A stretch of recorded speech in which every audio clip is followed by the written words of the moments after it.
ఎన్నో ఏళ్లుగా పేరుకుపోయిన మొండి బకాయిల వసూళ్లకు ప్రభుత్వాలు ఏకకాల చెల్లింపు పథకం అనుసరించడం కొత్తేమీ కాదు. ఆ బకాయిలను రాబట్టుకునేందుకు చిన్న అవకాశం దొరికితే ఏ సర్కారు వెనకాడదు.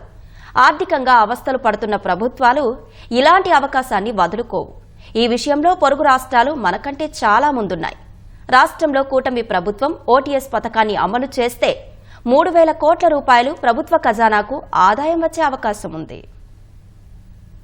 దేశమంతా జీఎస్టీకి మారి 8 ఏళ్లవుతున్నా వ్యాట్, సెంట్రల్ సేల్స్ ట్యాక్స్ తదితర పన్నుల బకాయిలు రాష్ట్రంలో భారీగానే పేరుకుపోయాయి. ఏపీ మినహా దేశంలోని మిగిలిన రాష్ట్రాలు వన్ టైం సెటిల్మెంట్ పథకాన్ని అమలు చేసి మొండి బకాయిల భారాన్ని తగ్గించుకుని ఆదాయం రాబట్టుకున్నాయి. మన రాష్ట్రంలో మాత్రం ఇంతవరకు ఆ దిశగా అడుగులు పడలేదు. 2017 జులైలో జీఎస్టీని కేంద్రం అమల్లోకి తెచ్చింది. అప్పట్లో వ్యాపారులకు నిర్ణీత సమయాన్ని ఇచ్చి పాత పన్నుల బకాయిలు కట్టి జీఎస్టీకి మారాలని నిర్ణయించారు. కానీ చాలా మంది వ్యాపారులు వ్యాట్ తదితర పన్నుల బకాయిలు చెల్లించలేదు. దీంతో అసలుపై పెనాల్టీలు, వడ్డీలు కలిపి ప్రస్తుతం 7,733 కోట్ల రూపాయల బకాయిలున్నాయి.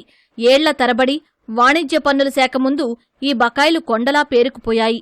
రాష్ట్రంలో 16 వాణిజ్య పన్నుల డివిజన్లలో విశాఖలోని 2 డివిజన్ల పరిధిలోనే 2,073 కోట్ల బకాయిలు ఉన్నట్లు తేలింది. ప్రభుత్వం చొరవ తీసుకుని ఓటీఎస్ పథకాన్ని అమలు చేస్తే రాష్ట్ర ఖజానాకు 3,000 కోట్ల రూపాయల ఆదాయం వస్తుందని నిపుణులు చెబుతున్నారు. వన్ టైం సెటిల్మెంట్ స్కీమ్ కింద భారతదేశంలో ఉన్న అన్ని రాష్ట్రాలు ఎక్సెప్ట్ మన ఆంధ్రప్రదేశ్ తప్ప ప్రతి ఒక్కరూ ఈ సౌలభ్యాన్ని ఉపయోగించుకొని వాళ్లకున్న ఈ పాత బకాయిల ఒత్తిడిని తగ్గించుకొని ఆ స్టేట్ గవర్నమెంట్స్ కి రెవెన్యూ వచ్చే విధంగా వాళ్ళు ప్లాన్ చేసుకోవడం జరిగింది. మంచి రెవెన్యూని గెయిన్ చేశాయి. మన గౌరవ ముఖ్యమంత్రి గారిని కూడా మేము కోరేది ఏంటంటే ఆంధ్ర రాష్ట్రంలో కూడా ఈ స్కీమ్ను అమలు చేయండి. తద్వారా ఖజానాకు మంచి రెవెన్యూ సమకూరుతుంది. ట్రేడ్ అండ్ కామర్స్ తరఫున విజ్ఞప్తి చేయడం జరుగుతుంది. కనీసం ఒక 2,000 కోట్లు వస్తుంది అనేది ఒక అంచనా ఉంది.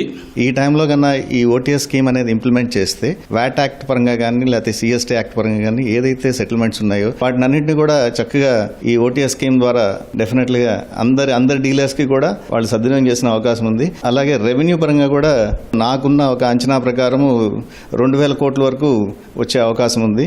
మన ఫైనాన్స్ మినిస్టర్ గారు అట్లాగే చంద్రబాబు నాయుడు గారు ఈ విషయంలో కొంచెం చొరవ తీసుకుని ఓటీఎస్ స్కీమ్ అనేది ఒక జీవోని విడుదల చేసినట్లయితే ఖచ్చితంగా సక్సెస్ అవుతుందనేది నా అభిప్రాయం. చాలా రాష్ట్రాలు కనిష్టంగా 15 నుంచి 30% వరకు ఓటీఎస్ స్కీమును అనుమతించి మొండి బకాయిలు వసూలు చేసి ఆదాయం రాబట్టుకున్నాయి. తెలంగాణ సర్కారు సైతం 2022లో ఓటీఎస్ పథకాన్ని అమలు చేసింది. కూటమి సర్కారు కూడా వన్ టైం సెటిల్మెంట్ పథకాన్ని అమలు చేయాలని వ్యాపారవేత్తలు, డీలర్లు విజ్ఞప్తి చేస్తున్నారు. ఏపీలో అయితే వ్యాట్ ట్యాక్స్ అనేది 5%. అలాగే మనం ఈ రాష్ట్రం నుంచి వేరే రాష్ట్రానికి ఎగుమతి చేస్తే సెంట్రల్ ఎక్స్చేంజ్ ట్యాక్స్ అని పెట్టి 2% వసూలు చేసేవాళ్ళు. ఆంధ్రాలో చేసే మిల్లర్స్ ఎవరైతే ట్యాక్స్ ఇష్యూ ఫేస్ చేస్తున్నారో వాళ్ళందరూ కరెక్ట్గా జెన్యున్ గానే మనం చేసాం అనమాట బిజినెస్. ఈ ఇష్యూ ఏంటంటే రిలేటెడ్ గా మాకే సెంట్రల్ ట్యాక్స్ అనేది 3-4 ఇయర్స్ 5 ఇయర్స్ దాకా మేము తర్వాతనే లెక్కలు వేసుకోవచ్చు అనమాట. మేము కట్టాల్సిన ట్యాక్స్ వల్ల ఎంతైతే ఉంది 7,000 కోట్లు అని చెప్తున్నా ఆ విధంగా పేరుకొని పోయింది అనమాట. జీఎస్టీకి ముందున్న వ్యాట్ లో మాకున్న బాకీలు ఏంటంటే 2% ట్యాక్స్ కట్టి ఇతర రాష్ట్రాలకి రైస్ సప్లై చేశాం. కానీ వాళ్ళు మాకు అక్కడ చేరినట్టు ఒక సీఫామ్ అని ఒకటి పంపాల. ఎవరు తమిళనాడు వాళ్ళు కానీ కేరళ వాళ్ళు కానీ అట్లా వాళ్ళు పంపనోటికి ఇప్పుడు మాకు పెనాల్టీ 5% పెనాల్టీ ఆర్డర్లు పాస్ చేసి ఆ అమౌంట్లు పే చేయమని ఈ మధ్య ఒక 3 ఇయర్స్ నుంచి మాకు ఫాలోఅప్ చేస్తా ఉన్నారు. ట్యాక్స్ గా ఏం బాకీ లేవు, ఆ సీ ఫార్మ్స్ అనే దానికే బాకీ ఉన్నాం. ఇతర రాష్ట్రాలు అన్ని రాష్ట్రాల్లో ఈ పాత బకాయిలు ఏవైతే ఉన్నాయో జీఎస్టీకి ముందు వీటికి ఓటీఎస్ ప్రకటించారు. ముందున్న గవర్నమెంట్ కూడా ఒకసారి అందరు వ్యాపారస్తులందరినీ పిలిచి ప్రతి జిల్లాలో మీటింగ్ పెట్టి ఈ ఓటీఎస్ గురించి అభిప్రాయాలు తీసుకున్నారు. తర్వాత అది మరుగున పడిపోయింది. ఇప్పుడు మా అదృష్టం ఏంటంటే ఇప్పుడు మంచి యాక్టివ్గా ఉండే గవర్నమెంట్ వచ్చింది. ఓటీఎస్ గారిని ప్రకటించేస్తే అందరూ రెడీగా ఉన్నాం పే చేసేదానికి. ఈ గవర్నమెంట్ మా చొరవ తీసుకొని మాకు ఈ సహాయంగా చేస్తే మేము తప్పకుండా ఈ గవర్నమెంట్ రుణపడి ఉంటాం. ప్రభుత్వం ఓటీఎస్ స్కీమ్ ప్రకటించి పాత బకాయిలను త్వరగా వసూలు చేసుకోగలిగితే రాష్ట్ర సంక్షేమానికి, అభివృద్ధి పనులకు ఎంతో ఆసరాగా ఉంటుందని వ్యాపారవేత్తలు, డీలర్లు అభిప్రాయం వ్యక్తం చేస్తున్నారు.